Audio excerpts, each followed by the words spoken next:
Bom dia a cada um e a cada uma que estão aqui ou que estão nos assistindo, os que estão só nos assistindo ou aqueles que querem participar via internet, telefone. Esse é um debate absolutamente aberto, que continua um ciclo e que ainda teremos duas audiências, uma no dia 22 de novembro e outra no dia 13 de outubro, quando estarão convidados o ex-ministro Supremo Aires Brito, o diretor da Escola de Direito da Fundação Getúlio Vargas, Joaquim Falcão, a doutora Raquel Dodge, subprocuradora-geral da República, a doutora Maria Gorete Marques de Jesus, pesquisadora do Núcleo de Estudo da Violência da Universidade de São Paulo. Isso no dia 22 de novembro. No dia 13 de outubro, já passadas as eleições, o deputado Osmar Terra, está convidado, o Dom Raimundo Damasceno Assis, o doutor Marcos Zaleski, que está aqui, mas está escrito que ele declinou do convite, a doutora Ana Cecília Peta Roselli Marques, presidente da Associação Brasileira de Estudo do Álcool e Outras Drogas. Então, nós temos essas duas. Hoje, nós vamos continuar o debate com as seguintes pessoas. Só faz essa fala de abertura para... Lembrando isso, eu declaro aberta a 58ª reunião extraordinária da Comissão Permanente de Direitos Humanos e Legislação Participativa da 4ª Sessão Legislativa Ordinária da 54ª Legislatura. Esta reunião destina-se à realização de audiência pública nos termos do requerimento número 27 de 2014, para instruir a sugestão número 8, que trata da regulamentação do uso recreativo, medicinal e industrial da maconha, relativamente dos impactos sobre a violência. Eu quero insistir para explicar o que quer dizer instruir a sugestão número 8. Sugestão número 8 é uma sugestão que veio da sociedade, não teve origem no Senado, não teve origem na Câmara, veio de um abaixo-assinado com 22 mil, se eu não me engano, assinaturas. Chama-se sugestão porque é uma proposta de que se venha a fazer um projeto de lei. Não é um projeto de lei. E isso entra pela Comissão de Direitos Humanos, todas as sugestões que aqui chegam, como a ficha limpa e como outras sugestões. E aqui, quando chega a presidenta ou o presidente da comissão, indica um senador. E caiu para mim esse assunto. Soube pela mídia que eu estava sendo indicado. O senador, o deputado, tem direito de recusar. Ou seja, não pode se chamar que é uma imposição da senadora Ana Rita. Ela colocou meu nome. Eu não fugi do debate. Eu não disse para ela que não queria o assunto. Preferia estar debatendo outras coisas com toda a franqueza. Mas eu não fugi. Eu assumi que eu creio que se tem um problema, além de outros, muito sério nesse país, é o problema da droga. Do cigarro, do álcool, da maconha, da cocaína, dos anfetaminas. Isso para dizer as drogas químicas. E outras que não são químicas, que são mentais, como o consumismo, que tomou conta da nossa juventude e que representa uma forma de droga. Então, esta audiência será realizada em caráter interativo com a possibilidade de participação popular. Por isso, as pessoas que têm interesse em participar com comentários ou perguntas podem fazê-lo por meio do portal e-Cidadania. O link é bit.ly/audiência interativa, tudo junto. E do Alô Senado, através do número 0800 61 22 11. 0800 61 22 11. Nós temos dois dos convidados presentes. O doutor Gerivaldo Alves Neiva, que é juiz de Direito da Coordenação Estadual da Associação de Juízes para a Democracia, da Comissão de Direitos Humanos da Associação dos Magistrados Brasileiros, que eu chamo para fazer parte da mesa.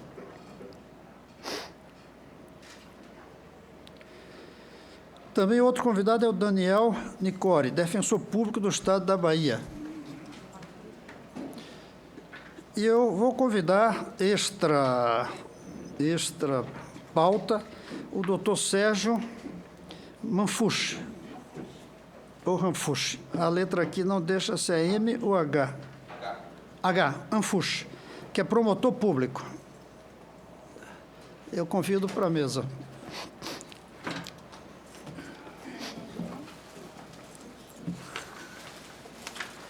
Como vocês sabem, nós procuramos deixar que o debate flua o mais livremente possível. Mas, como aqui muitos querem falar, e da outra vez chegaram 500 manifestações, eu vou pedir que reduzam a um tempo curto, 10, 15 minutos. Não quero dizer que vai ser cortado depois de 15 minutos, mas 10 a 15 minutos, para termos o debate. Ao mesmo tempo, na hora do debate, nós vamos pegar a inscrição de todos, mas eu gostaria de dar palavra primeiro para quem nunca falou nessas audiências, e depois para os outros, pelo menos até uma certa hora da tarde. Então, eu dou início passando a palavra na ordem que eu chamei ao doutor... combinaram, tá bom, não tem problema. Eu passo a palavra, então, em primeiro lugar, ao doutor Daniel Nicore. Depois o senhor. Senador Cristóvão, bom dia. Em nome de quem eu cumprimento todos os membros da mesa. É uma honra estar aqui. Eu quero cumprimentar todos os presentes e dizer que eu tenho plena consciência de que... Obrigado. De que entre os presentes e de que, mesmo nessa mesa, nós estamos falando ou entre com especialistas no tema, ou mesmo o senador Cristóvão, que disse que tem outras prioridades, mas certamente já conhece muito o tema. Então, eu vou poupá-los de algumas repetições para focar a minha intervenção, primeiro, no quadro que a gente tem hoje, carcerário, e, segundo, numa projeção do que pode acontecer no país caso uma proposta como essa vire projeto de lei e depois seja aprovada. Nessa primeira tela, senador, presentes, colegas de mesa, a gente tem a evolução da população carcerária no Brasil. A linha amarela mostra a população carcerária em geral. A linha azul é dos presos provisórios e a linha verde de presos por tráfico. Vamos ignorar a linha azul porque essa é uma apresentação que eu tinha preparado para outro propósito, mas trago aqui porque cabe inteiramente. Essas 3 barras vermelhas mostram 3 mudanças do ordenamento jurídico no país que teriam o efeito de diminuir o encarceramento. A primeira, o Supremo Tribunal Federal, permitindo penas restritivas de direito para o tráfico. A segunda, a Lei das Cautelares no processo penal. E a terceira, a decisão do Supremo que permitiu a liberdade provisória para acusados de tráfico. O que a gente tem no país, em 6 anos, dados do Infopem, do Ministério da Justiça, a população de presos por tráfico, em termos absolutos, quase triplicou, e na proporção da população dobrou, de 12% para 25% da população carcerária brasileira. Mesmo depois dessas 3 mudanças do ordenamento jurídico que deveriam ter reduzido o encarceramento. Mas, senador e demais presentes, a gente fala na população carcerária brasileira, esses eram outros quadros sobre Bahia e São Paulo, que eu vou pular pelo tempo, mas a gente tem que saber qual é o perfil do preso por tráfico no país. Quem é esse preso? Acusado de tráfico de drogas ou condenado por tráfico de drogas? A partir de agora, eu vou fazer uma comparação entre 2 pesquisas. Uma realizada em São Paulo, pelo Núcleo de Estudos da Violência, pela pesquisadora Maria Goretti, que Vossa Excelência mencionou que virá para uma audiência pública, para uma das próximas, e a pesquisa feita pelo Observatório da Prática Penal da Escola Superior da Defensoria Pública da Bahia, que eu tenho a honra de coordenar. Na Bahia, pesquisamos 315 casos, em São Paulo foram pesquisados 667 casos, ocorridos num período semelhante no tempo. Os da Bahia, primeiro semestre de 2011, os de São Paulo, de novembro de 2010 a janeiro de 11.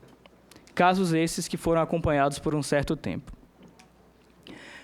A maior parte dos presos por tráfico no país é presa pela própria Polícia Militar, que faz policiamento ostensivo e de rotina. Pelo tempo, eu estou passando rápido. Se quiserem que eu permaneça mais tempo num quadro, veja que em São Paulo, mais do que na Bahia, mas em ambos a maioria. A maior parte dos presos em flagrante no país é presa em via pública. Portanto, reforça a tese de que é o sujeito que é encontrado pelo policiamento de rotina, sem muita elaboração, sem oferecer muito risco para a própria polícia. É esse que é preso. Esse dado eu não tenho na tela porque não foi coletado em São Paulo, mas desarmados, ou seja, sem portar arma de nenhuma natureza, no momento da prisão, lá na Bahia, aqui em Brasília e no Rio de Janeiro, é uma terceira pesquisa que eu não trouxe, foram 80% ou mais de 80% de presos desarmados.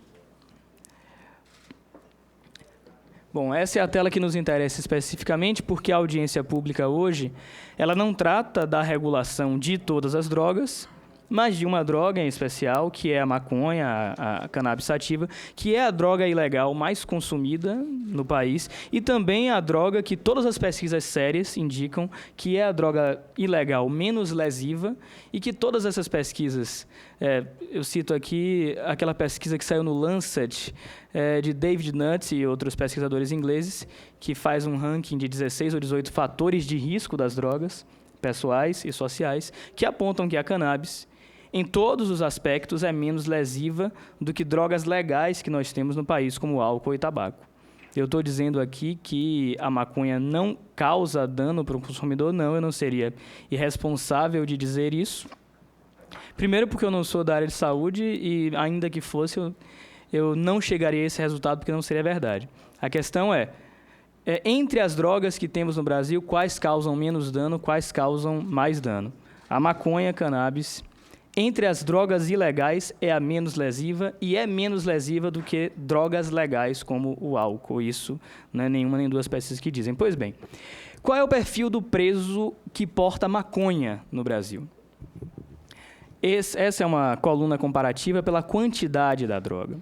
A coluna, a faixa verde clara da base da coluna é dos presos com até 10 gramas da substância. Em São Paulo e na Bahia, mais de 10%.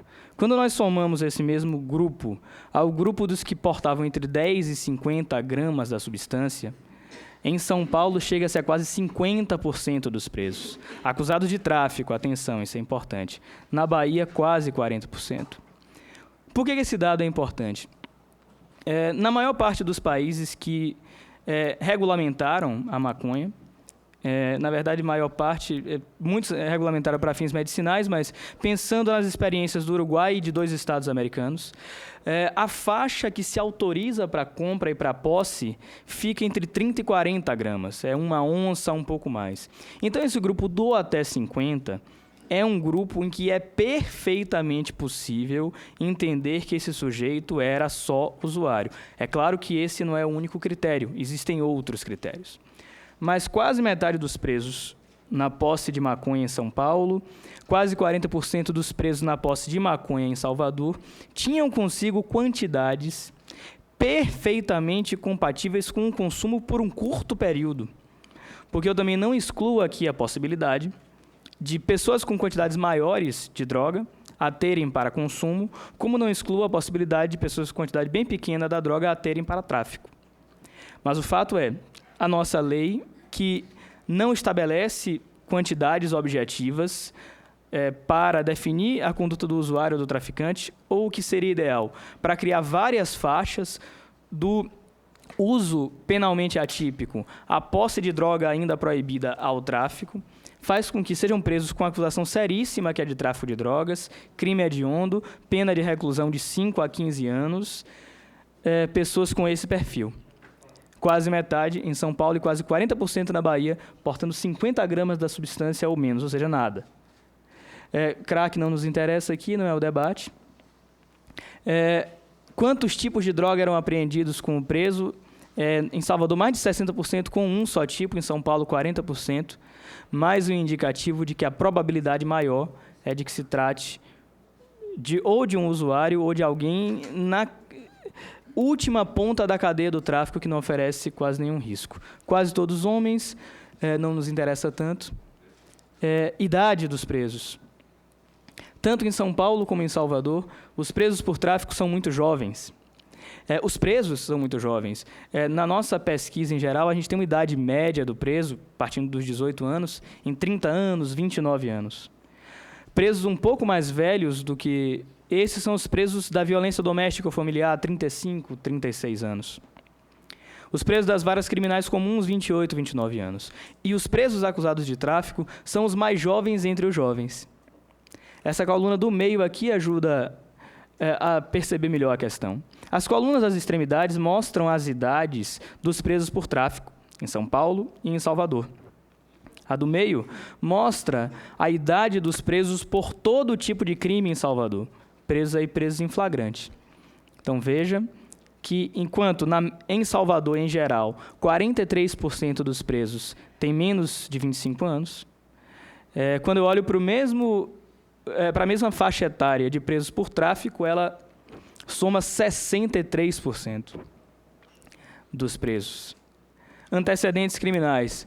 A maioria não tem antecedentes quando presa por tráfico e quando presa até por outros crimes. Então, quem é o preso por tráfico no Brasil? Pesquisas, pelo menos essas duas, que comparam Salvador com Bahia, e uma terceira que foi feita comparando Brasília e Rio, indicam coisa muito parecida. Os presos acusados de tráfico, que é uma acusação seríssima no nosso sistema penal. Senador, se a gente olhar a pena do tráfico de 5 a 15 anos e comparar com o do homicídio simples, que é 6 a 20, como o tráfico é crime hediondo, na prática é uma pena pior que a do homicídio simples. Então, é esse perfil de pessoa que nós estamos prendendo por tráfico, sujeitando a essas penas.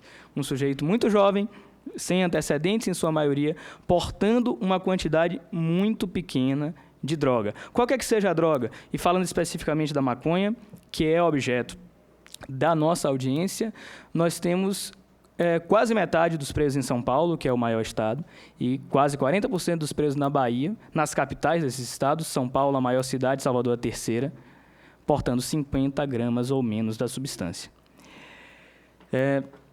Resultado, isso aqui é um dado processual que não me interessa tanto, mas resultado do processo, isso é um problema curioso. Em São Paulo, quase todos foram condenados, mesmo com esse perfil. Apenas muito altas. Na Bahia, o percentual de condenação já é menor. Aí é só uma questão metodológica, porque a coluna do meio repete a pesquisa exatamente como foi feita em São Paulo, adaptando a nossa metodologia a deles. A da esquerda é o acompanhamento dos casos até 3 anos, eles acompanharam só por 6 meses. Mas, em todo caso, eu vejo que na Bahia, 40% dos presos em flagrante não foram condenados.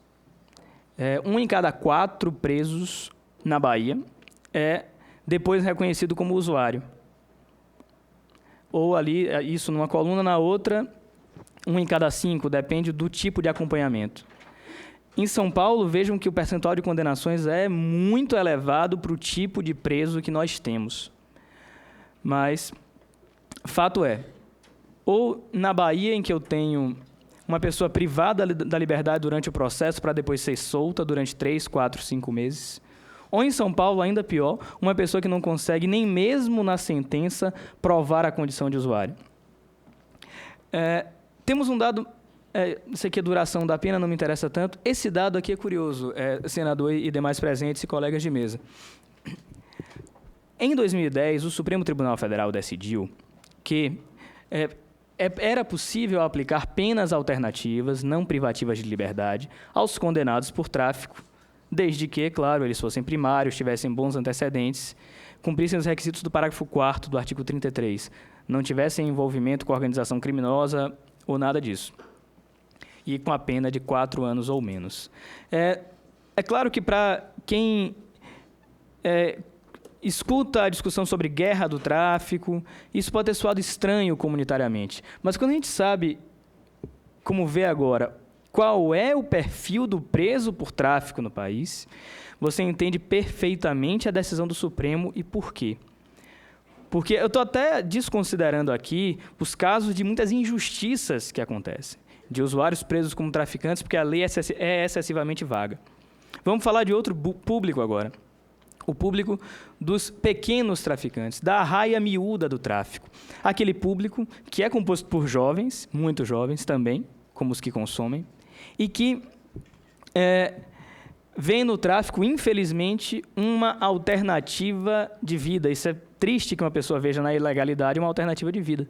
Mas a gente sabe bem no país quais são as condições que o levam a isso. Esse sujeito é muito melhor, não só para ele, para o país, que esse sujeito, na sua primeira condenação, tenha uma pena alternativa. Isso o Supremo já decidiu há 4 anos. Porque a chance que a gente tem de esse sujeito não delinquir, não redelinquir, é um pouco menor. Principalmente se durante a pena alternativa esse sujeito tiver uma oportunidade de qualificação profissional. Para concluir, vejam que na Bahia, mais da metade dos presos teve a prisão convertida em prestação de serviços à comunidade. Em São Paulo, apesar de 41% dos presos terem sido reconhecidos pelo próprio juiz como primários, com bons antecedentes, que não dialogam com a organização criminosa, etc. e tal, só 5% tiveram a pena convertida. Então, nós estamos no país, hoje é o diagnóstico da lei de hoje, superlotando as cadeias com jovens sem antecedentes que portam quantidades pequeníssimas de droga, para que eles saiam piores do que entraram. Eu sei que o debate aqui é sobre o passo à frente que se pretende dar, que é a regulação do uso recreativo e medicinal, mas, nesse primeiro ponto, para instruir a discussão, precisamos conhecer o diagnóstico de hoje. E o diagnóstico que temos hoje no Brasil é de uma lei absolutamente irracional, muito discricionária, em que, aos milhares, nós estamos acabando com as possibilidades de sucesso profissional desses jovens. Porque, e aí, a seletividade penal incide com a maior crueldade possível. Se um garoto jovem do meu bairro, do meu condomínio, da minha família, é preso com essa droga, a chance de ele ser considerado sujeito que porta para uso próprio é muito maior. E a vida dele não está abalada aí. Mas um garoto mais jovem, nesse mesmo perfil, vai ser preso por tráfico e, dali por diante, vai receber o rótulo e quem estuda aqui as teorias críticas do direito penal vai saber que é um rótulo que, dali por diante, será uma profecia que se autorrealiza. Eles estão entrando num ciclo que é muito difícil de sair. E estão entrando porque a nossa lei não dá conta da complexidade. Bom, eu agradeço a oportunidade e a ouvida e estou à disposição aqui do senhor e do plenário para novas intervenções. Muito obrigado. Obrigado, doutor Daniel. Passo a palavra ao doutor Gerivaldo Alves Neiva. Ele é juiz de direito da Coordenação Estadual da Associação de Juízes para a Democracia, da Comissão de Direitos Humanos, da Associação dos Magistrados Brasileiros. Bom dia a todos e a todas. Prazer muito grande estar aqui. Eu quero cumprimentar inicialmente e agradecer efusivamente ao senador Cristóvão por ter aceito a imposição da senadora que lhe solicitou a relatoria dessa sugestão. Não foi imposição, foi indicação, que eu tinha o direito de recusar e não recusei. Certo, corrigido então. Mas nós todos estamos satisfeitos de Vossa Excelência ter aceito a indicação e não ter recusado, que acreditamos na sua relatoria nesse processo. Cumprimento meus participantes aqui da mesa, o público presente, aos advogados, amigos, colegas. E, senador, público presente, eu quero dizer inicialmente o seguinte: eu tenho 24 anos de magistratura da Bahia. Eu ingressei na magistratura da Bahia em 1990 e, desde então, sempre atuei em varas criminais, desde então, sempre atuei com essa problemática da violência, da criminalidade e das drogas. Então, o que vim dizer, senador e público presente, foi um pouco dessa minha história, desse meu convívio com o que é a problemática da criminalidade e da violência nesse país. Nessa última comarca, eu tenho 15 anos que sou juiz e vejo hoje, tristemente, assim, com o coração dilacerado, jovens que, quando eu cheguei, tinham 5 anos, depois de 15, eles têm mais de 20 e, às vezes, me chegam algemados da penitenciária porque o Estado brasileiro não conseguiu tirá-los daquele caminho. Então, senador, eu sou um juiz que trabalhou com a Lei 6368 de 1976, que, por incrível que pareça, acredito que muitos dos senhores e senhoras não sabem, mas era essa Lei 6368 de 1976 que havia a pena de prisão para o portador de substância para o seu uso pessoal. Trabalho agora com a Lei 11.343, que não prevê a pena de prisão, mas prevê a pena de restrição de direitos para os portadores de substância para uso pessoal. Então, eu vivi essa história dessas leis, uma mais forte, uma mais branda. Então, eu tenho essa história e que queria contar aos senhores, através disso, algumas visões minhas e o que eu...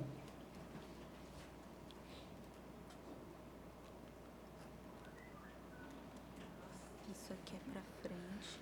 Sim, mas não está indo para frente, não. Eu queria mostrar dessa realidade, pegando um pouco as informações que o doutor Daniel trouxe, o que é que nós vemos hoje, o que é que nós...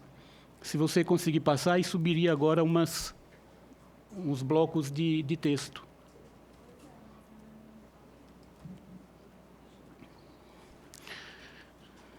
É esse daí que eu queria falar, dessa realidade nua e crua, mas se você não conseguir, a gente faz naquele primeiro quadro que você me... Esse daí. Que isso que o doutor Daniel falou. Segundo o levantamento do Infopem do Ministério da Justiça, em dezembro de 2012, esse país tinha 548 mil presos, sendo que 49% deles haviam cometido crimes contra o patrimônio e 25 crimes relacionados ao tráfico de drogas. Então, vamos pegar uma pizza, vamos dividir essa pizza em 4 pedaços, metade da pizza são de delinquentes comuns que cometeram crimes contra o patrimônio, mas 1/4 dessa pizza estariam envolvidos em crime de tráfico. Desses 548 mil presos que o Brasil tem, o sistema conta apenas com 310 mil vagas. Então, nós temos uma população aí de mais de quase que 200 mil presos que estão sobre os outros nas penitenciárias. E, para complicar, senador, 75% deles estudaram até o ensino fundamental. Eu sei que Vossa Excelência é um senador que sempre esteve muitíssimo preocupado com essa questão da educação e nos causa esse absurdo de espanto saber que da população carcerária, hoje no país, 75% estudaram até o ensino fundamental, ou seja, não sabe ler um texto de 10 linhas e não sabe dizer em seguida o que foi que leu. E quando ele sai da penitenciária, ele levou toda a sua carga que lhe conduziu à penitenciária e retorna estigmatizado, então, com a condição de ex-presidiário. Estima-se, senador, que o tráfico mundial movimenta $1 trilhão por ano e o Banco Santander é um dos investigados nos Estados Unidos por lavar esse dinheiro. É evidente que esse dinheiro não está embaixo de colchão, não está embaixo de travesseiro. O dinheiro está rodando no mercado financeiro.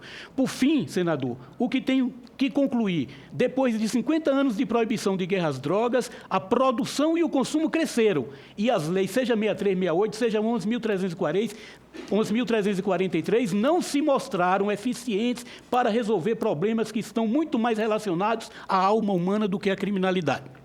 O problema hoje da droga nesse país, a dependência química, está muito mais vinculados a isso.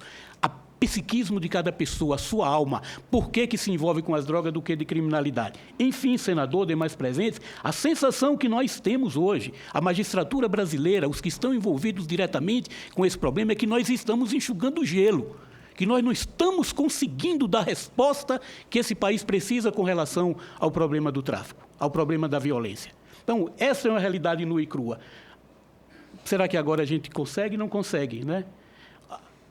Da rebelião na penitenciária de Pedrinhas, que queria mostrar algumas fotos. Será que você consegue retornar para a composição que estava? Tem umas fotos aí por trás, ainda bem, senador, que nós não vamos conseguir mostrar essas fotos, que são as fotos mais macabras que a gente podia mostrar, que foi o resultado das 18 mortes na rebelião de 2010 e das 9 mortes na rebelião de 2013, na penitenciária de Pedrinhas, onde pessoas foram decapitadas e as cabeças dessas pessoas mostradas para a população. É um retrato do que é hoje o sistema penitenciário nesse país. O doutor Daniel falou muito bem, e eu só acrescento mais esses dados para que a gente tenha essa consciência, que o magistrado, depois de 24 anos, chega a essa conclusão de que nós enxugamos gelo e de que nós não resolvemos através da lei, através da política proibicionista, nós não resolvemos o problema da produção, do consumo e da oferta das substâncias para os jovens que querem dela utilizar.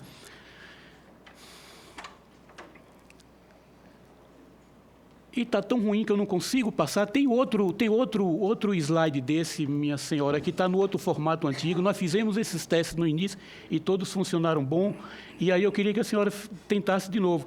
Que queria mostrar naquele quadro anterior, senador, que essa não é uma discussão nova no Brasil, que essa discussão em andamento no mundo inteiro. Desde 2009, a UNODC, que é a agência da ONU, já publicou um texto que o quadro ali não vai mostrar, mas eu trouxe ele aqui, que nós podemos mostrar, que desde 2009, a UNODC publicou esse texto da coerção à coesão e ofereceu a toda a comunidade para discutir sobre tratamento da dependência de drogas por meio de cuidados em saúde e não da punição. Ora, nós estamos no ano de 2009 e a ONU já estava debruçada sobre esse problema.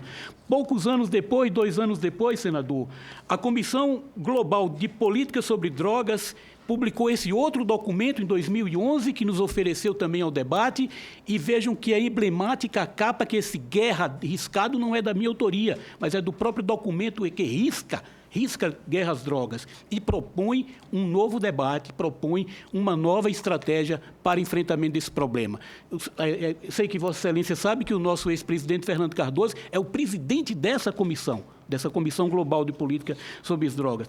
Mais adiante, no mesmo ano, formou-se aqui na América Latina também uma comissão Drogas e Democracia, também publicou um documento sobre a situação na América Latina e ofereceu a toda a comunidade para ser debatido, para ser conversado, e nós temos também esse documento. E mais adiante nós tivemos, aqui no Brasil, a Comissão Brasileira de Drogas e Democracia, a Comissão Latino-Americana e a Comissão Global. Todas essas comissões prepararam documentos e nos ofereceram como as alternativas para esse problema. Conseguiu fazer a outra versão?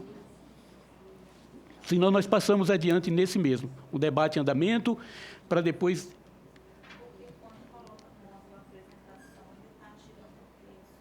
Pronto, então deixa aí.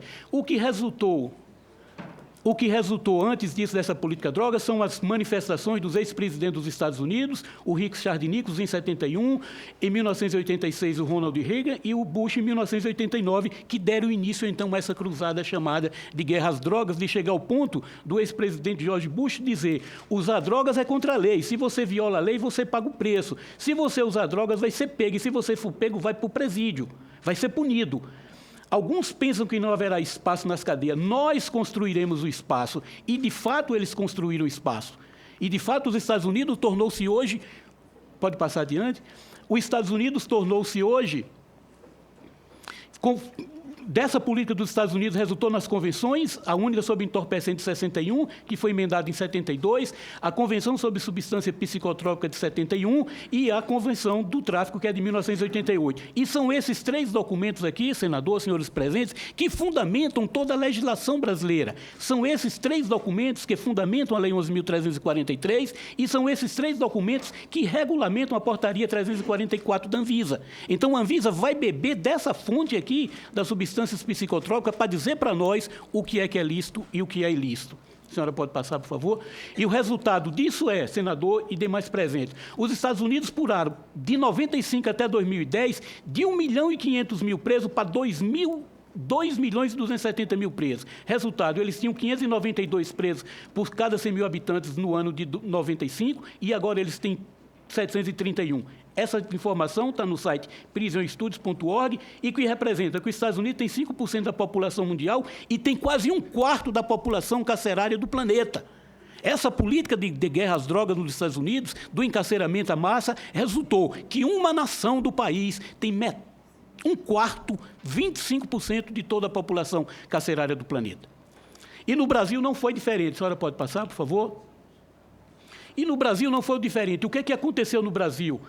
Isso que o doutor Nicorim mostrou. Hoje, no Brasil, se nós vamos dividir uma pizza, senador, nós vamos ter metade dessa pizza de presos que cometeram crime contra o patrimônio. E Vossa Excelência sabe, tanto quanto eu, todos quantos estão aqui, que esses presos aqui que cometeram crime contra o patrimônio são ladrõezinhos pequenos. São delinquentes comuns, que furtaram pequenos objetos. Aí não tem ladrões ricos, aí não tem os do colarinho branco compondo essa grande massa de 50% da população carcerária brasileira. E nessa divisão da pizza, nós vamos ter mais um quarto dela que cometeram o crime contra o tráfico. E nós sabemos, senhor senador, e sabemos todos os presentes, que daqui desses que cometeram crime contra o patrimônio, nós podemos tirar aqui uma nesga muito boa que eles cometeram contra o patrimônio exatamente para alimentar a dependência, para alimentar o tráfico. Esta é a pizza verdadeira do que é que nós temos hoje no sistema penitenciário brasileiro. Metade são de ladrõezinhos comuns e um quarto delas são de pequenos traficantes. Então, nós temos 75% de presos hoje no sistema carcerário que não suporta essa população, que se recebesse um tratamento diferenciado, com penas alternativas e outras iniciativas legislativas que nós podemos pensar, nós estaríamos resolvendo o problema de 75% da população brasileira. A senhora pode passar, por favor? E daí, senador, o que é que nós temos hoje? O que é que angustia? O que é que angustia a magistratura brasileira? Nós temos uma legislação hoje, a Lei 11.343, que a dogmática penal chama de norma penal heterogênea e é uma lei penal em branco. O que quer dizer isso? Quando o Congresso Nacional decidiu reformular a Lei 6368 para estabelecer a 11.343, disse isso. Para fins dessa lei, considera-se como droga a substância e produtos capazes de causar dependência, assim especificados em lei ou relacionados em listas atualizadas periodicamente pelo Poder Executivo da União. Isso que nós chamamos de norma penal em branco. Devolvemos, o Congresso Nacional devolveu para a Anvisa dizer esta é lícita e esta é ilícita.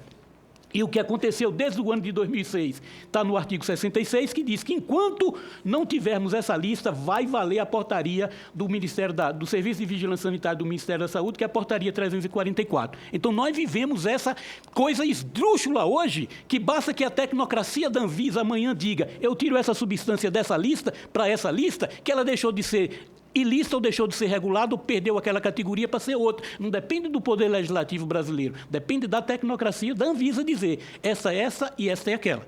Então, essa situação hoje complicada que nós temos com relação à legislação brasileira. A senhora passe, por favor, que quero mostrar ao senhor senador, os demais, que nós temos um outro problema gravíssimo que eu acredito que seja a causa desse encarceramento hoje que vivemos, que é o problema do artigo 28. Porque, senador, o 28 trata do problema do consumo pessoal. Mas o que é esse consumo pessoal? E o que nós temos é o parágrafo 2º que coloca dessa forma.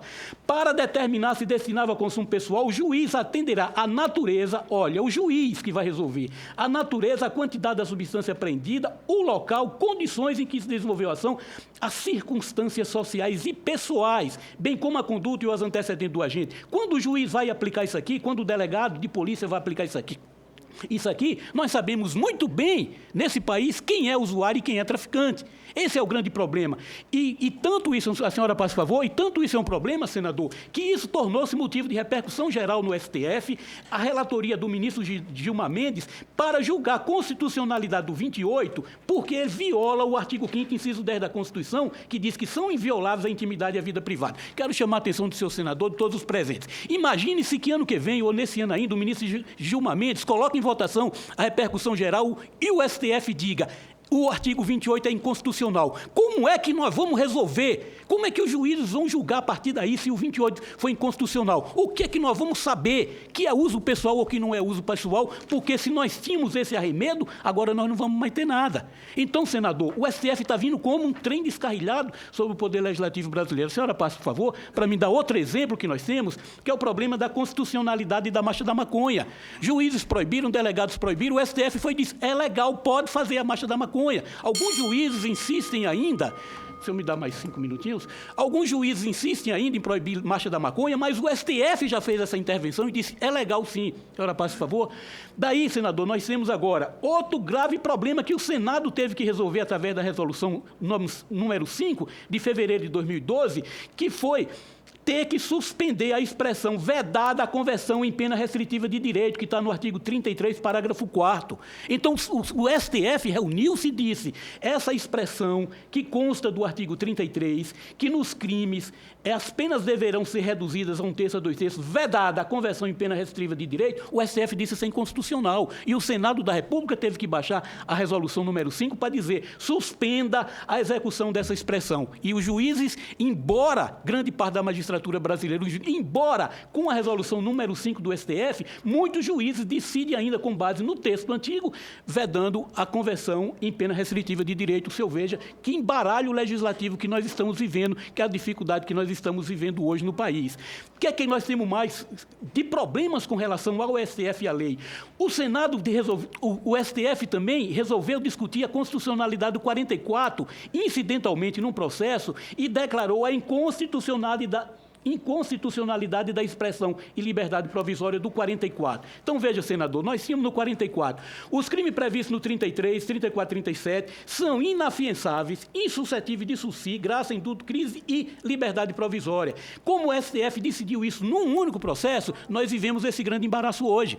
Juízes entendem que, como foi decidido num único processo, que está valendo a expressão liberdade provisória, embora o STF já tenha dito que não. O senhor veja que o STF está fazendo dessa lei uma tábua de pirulito, cheia de lacunas e cheia de buracos, que a sociedade brasileira tem que resolver e que o Congresso Nacional tem que resolver sobre isso. O que é que nós temos mais? O que é que se discute no mundo hoje, diante de todo esse quadro, diante dessa situação? A Comissão Global recomenda quebrar o tabu, buscar um debate aberto e promover políticas que reduzam efetivamente o consumo e que evitem e reduzam os danos relacionados ao uso de drogas. Substituir a criminalização e o encarceramento das pessoas que usam drogas pela oferta de saúde e tratamento. Essa Comissão Global é aquela do ex-presidente Fernando Henrique Cardoso, que é o presidente. Incentivar, isso é importantíssimo, e nós temos que discutir com essa seriedade de nação, de Estado brasileiro que está discutindo um problema, discutir isso. Incentivar que os governos experimentem com modelos de regulação legal das drogas, como a cannabis, por exemplo, desenhadas para minar o poder do crime organizado e salvaguardar a saúde e segurança de seus cidadãos. Isso nós temos que discutir sem panfletários, com responsabilidade, o Congresso Nacional e a sociedade brasileira de discutir a partir desse detalhe. Promover penas alternativas para pequenos traficantes, investir mais em recursos de prevenção baseados em evidências e agir com urgência. A guerra às drogas fracassou e é necessário mudar as políticas. Essa é a recomendação que a Comissão Global nos faz, que a Comissão Latino-Americana nos faz, que a Comissão Brasileira nos faz, é nos chamar a essa responsabilidade. Não é se dizer aqui, eu sou proibicionista, eu sou antiproibicionista, o que é que nós vamos fazer? O que interessa, senador, é que o Congresso Nacional Brasileiro, é que a sociedade brasileira tem urgência urgentíssima de debater sobre esse problema. E qual vai ser o caminho do Brasil? O Brasil vai construir o seu caminho. A sociedade brasileira vai construir o seu caminho e pode construir esse caminho tendo por base as experiências legislativas que o mundo já fez. A Holanda descriminalizou o porte de 5 gramas e o consumo nos coffee shops. Nós temos que ver o que é que se passou na Holanda há mais de uma década. Não. Hoje, na Holanda, o que acontece é, se nós vamos comparar maconha nos Estados Unidos e na Holanda, se equivalem. O consumo hoje de droga na Holanda e Estados Unidos se equivalem. Se consome a mesma quantidade, a juventude e os universitários da Holanda e Estados Unidos se equivalem, não há diferença. O problema é, nos Estados Unidos a política é proibicionista, é com rigor, e na Holanda é liberada nos coffee shops. O problema é, a Holanda tem 89 presos por cada 100 mil habitantes, os Estados Unidos tem 720. Imaginemos, então, o que é um sistema de justiça criminal para manter 80 e o que é um sistema de justiça criminal para manter 700 encarcerados. É essa que é a discussão. O que é que nós temos mais? Em Portugal, que descriminalizou a conduta por porte de qualquer droga para 10 dias. A Espanha descriminalizou e permite os clubes de consumo. O Uruguai acabou de aprovar uma legislação que compra até 40 gramas de maconha por mês e o plantio próprio de 6 pés. Em Israel já se usa para uso medicinal há tanto tempo e, mais recentemente, Washington e Colorado liberaram também 24 gramas nos coffee shops e na próxima eleição nós já temos notícias de pesquisa que se faz de que mais 3 estados talvez aprovem também o abuso recreativo nos Estados Unidos. Então, senador, para me concluir agora definitivamente, Eu quero concluir dizendo a Vossa Excelência e a todos, olha, a política de guerra às drogas é uma guerra perdida e resultou apenas no encarceramento em massa de jovens pobres, periféricos e excluídos das oportunidades sociais. O doutor Daniel Nicori mostrou isso muito bem e nós temos que ter a consciência disso. A magistratura está atônita diante de uma lei retalhada pelo STF que marcha feito um trem descarrilhado em cima do Legislativo. Não se sabe mais o que vai se discutir, porque amanhã o STF pode julgar a inconstitucionalidade do 28, o STF pode intervir mais na legislação que nós temos, pelas inconstitucionalidades dela e pela desarmonia dela com o momento atual. Então, o que é que nós podemos construir mais? A necessidade de um debate urgente sobre as alternativas em discussão no mundo, a exemplo da legalização da maconha para consumo pessoal e liberação das pesquisas científicas da planta cannabis. Então, senhor senador, todos aqui presentes, eu quero concluir dessa forma. Como está, não dá para continuar. Mandar os jovens para o sistema de regime fechado, para serem decapitados, para serem mortos, como está, não dá para continuar. A história não nos absolverá por termos permitidos tantas mortes e violência em nome de um tabu injustificado. A história não vai nos absolver, o Congresso brasileiro, a sociedade brasileira, por permitir a continuidade dessa carnificina, a permitir a continuidade de ver nossos jovens, os meninos pobres, negros, periféricos, sem formação profissional e sem escolaridade, sendo mandado para o regime fechado e voltando, trazendo de volta o que aprendeu nos presídios, o que aprendeu no regime, sobretudo, trazendo de volta a condição, o estigma de ex-presidiário. Então, o que nós estamos fazendo, é responsabilidade nossa, o que nós estamos fazendo é destruindo, se não matando lá, destruindo quando retornam. Ou que a polícia mata, ou que se matam entre si nessa guerra injustificada com base nesse tabu de guerra às drogas. Tem mais um vídeo que seria aqui apresentado, eu não sei se vai ser possível ver ele, senador. É que quando nós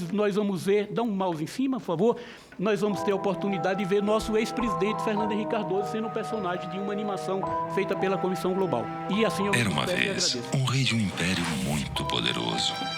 Um lugar onde vivia um dragão chamado Drugo. Ali, era comum ver habitantes se distraindo por horas e horas ao lado do dragão. Mas logo surgiu um problema. Algumas pessoas começaram a exagerar. Se esqueciam dos seus trabalhos, famílias e só queriam saber de Drugo. O rei concluiu que Drugo era responsável pelo sofrimento de muitas famílias e deu início a uma enorme campanha para banir o dragão. De uma hora para outra, Drugo virou o inimigo número 1 do reino, sendo obrigado a fugir e se esconder na escuridão. Só que de nada adiantou. Apesar de proibido, o número de pessoas interessadas em Drugo só aumentava. E assim, surgiram grupos armados para lucrar com as visitas a Drugo, gerando cada vez mais crimes e corrupção. Grupos que logo já estavam lutando entre si. Foi decretado também que quem tivesse qualquer contato com Drugo seria preso. E logo, os calabouços ficaram lotados de pessoas que, apesar de pacíficas, eram tratadas sem a menor compaixão. Inclusive aquelas que dependiam de Drugo para suportar seus problemas. O rei passou a investir uma enorme parte do tesouro para formar um poderoso exército que saiu à procura de Drugo. E foi então que descobriram algo inesperado. Quanto mais combatiam Drugo, maior e mais perigoso ele ficava, assim como os grupos armados.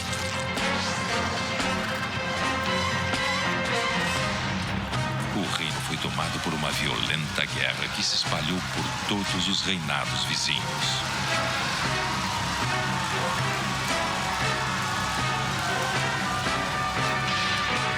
A guerra já alcançava 5 décadas de mortes, pobreza e destruição, quando alguns ex-governantes de vários reinos resolveram quebrar o tabu.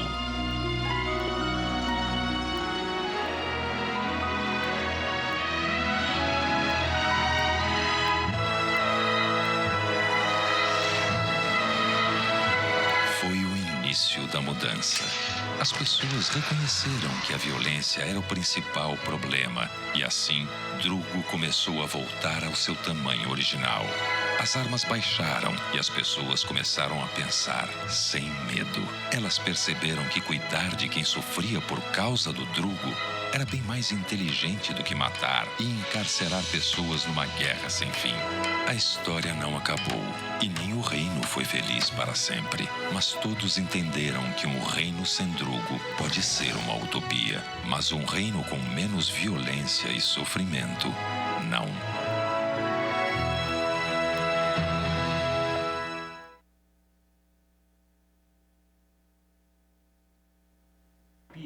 Mas um reino mais justo, igualitário e solidário é absolutamente possível e depende de nós. Muito obrigado.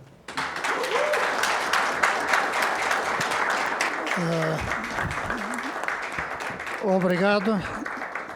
Eu quero dizer que eu tinha visto esse filme e fica, para mim, um ponto que ele não contempla.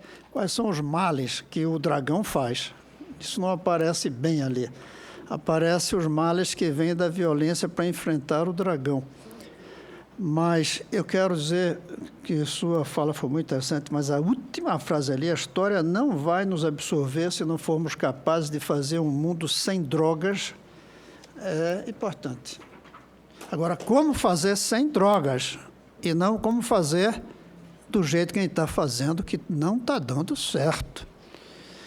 Do jeito que a gente vai... Está aumentando as drogas, está aumentando o número de presos então, e de mortes. Nós estamos fracassando. Eu creio que é algo que nos une. É melhor um mundo onde ninguém precise depender de química para ser feliz ou mesmo para ter saúde. O ideal é que não precise. Como em breve não vai mais precisar de droga para ter saúde. A engenharia genética, a biotecnologia vão consertar a gente sem remédio. Vão consertar as doenças lá dentro. Também sem precisar de droga para ser feliz. Isso é o ideal. Agora, como está, eu gostaria de que alguns aqui dissessem, como está é o certo. Não tem que fazer mais nada. Ou, como disse o Bush, vamos construir cadeia suficiente para todo mundo. Eu quero dizer que tem uma frase do Reagan que me surpreendeu positivamente, quando ele diz: abuso de drogas é repúdio a tudo que a América é.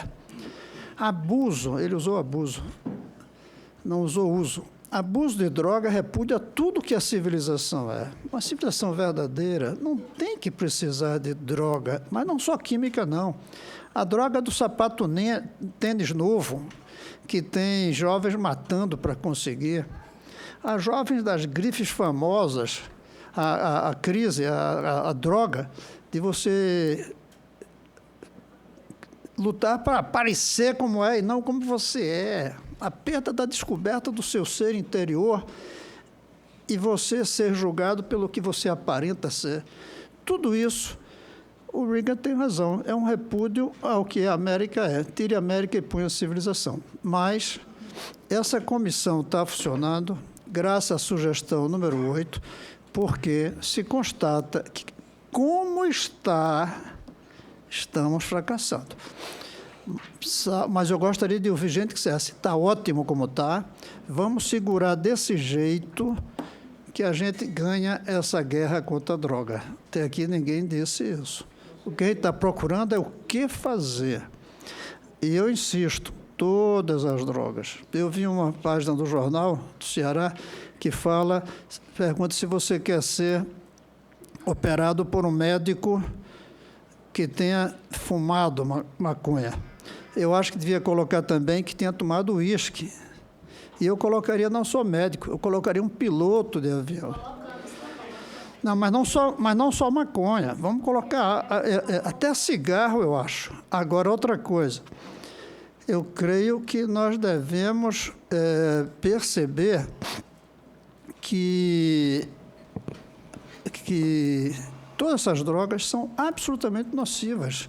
O doutor Daniel mesmo disse que não é especialista em saúde, por isso não ia dizer, mas que ele sente que a droga carrega nocividades. Dizer que não carrega nenhuma nocividade é conversa. Eu mesmo não tomo café com cafeína. Não tomo café com cafeína. Eu só tomo café sem cafeína, porque é uma droga também. Para mim faz mal. Tem uma arritmia cardíaca, faz mal cafeína. Então, tudo isso é nocivo. A pergunta é se o combate é o correto? Se de repente eu tomar um café cafeína, ser preso quando sair daqui? Essa é a pergunta, se esse é o caminho. Ou me conscientizar que para cuidar da minha saúde eu devo. Agora, essa ideia da cirurgia do médico, eu até fiquei pensando aqui, será que a gente não devia botar uma lei seca medindo se o médico, quando vai entrar na sala de operações, fumou ou bebeu? Vai ver que esse é um caminho também, né? Os jogadores de futebol, a gente não faz exames de antidoping, devia fazer para médicos, devia fazer para pilotos, devia fazer para professor, devia fazer para todas as áreas. Ou seja, você tomar medidas preventivas. Deputados, senadores, governadores, presidente da República, lei nem seca, nem direi lei seca, lei antidroga, contra tudo isso do ponto de vista do consumo na hora de exercer a profissão. Bem, eu vou passar a palavra agora ao promotor público Sérgio Arfuche.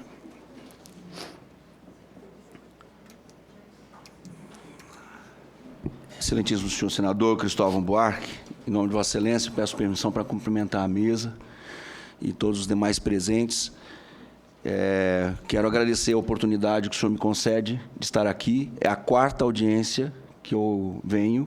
Sou do Mato Grosso do Sul, promotor de Justiça da Infância e Juventude há mais de 20 anos, membro do Grupo Nacional de Direitos Humanos, ligado à educação, a COPEDUC, o que nos aproxima ainda mais, sabendo do seu ideal sobre a educação. No entanto, preciso acrescentar que também sou membro do Conselho Nacional sobre Drogas e presidente do meu estado, presidente do Conselho Estadual Antidrogas. Mas a minha função principal é lidar com o interesse da infância